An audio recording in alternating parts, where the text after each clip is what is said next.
Uno dei problemi più diffusi oggigiorno nelle bocche dei nostri pazienti è l'usura dentale. Una delle principali cause dell'usura dentale è il bruxismo, e cioè l'abitudine a digrignare i denti.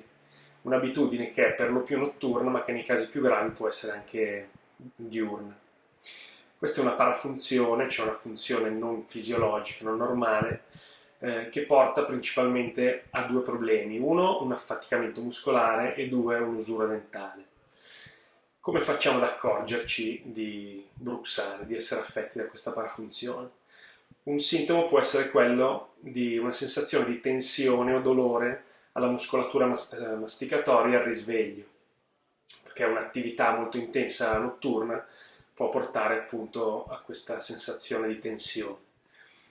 Un sintomo più avanzato può essere appunto l'usura dentale, per cui vediamo modificarsi il profilo del nostro sorriso, i canini cominciano a perdere la punta e addirittura tutti i denti superiori possono livellarsi a una stessa altezza, e questo è proprio un sintomo abbastanza tipico del bruxismo. Il modo più semplice per ridurre i danni da bruxismo è l'applicazione di un bite.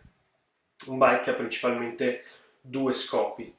Il primo è quello di offrire all'arcata antagonista una superficie liscia, piana, su cui scorrere, e quindi i muscoli fanno molta meno fatica perché incontrano meno resistenza.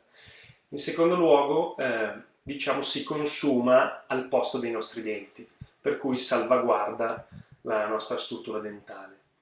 Il bite dovrebbe essere una placca in resina, meglio rigida, in modo da offrire meno resistenza, meno stimolo all'arcata antagonista e fatta su misura, per cui sull'impronta realizzata dal dentista che manda in laboratorio dove fa sviluppare appunto questa placca.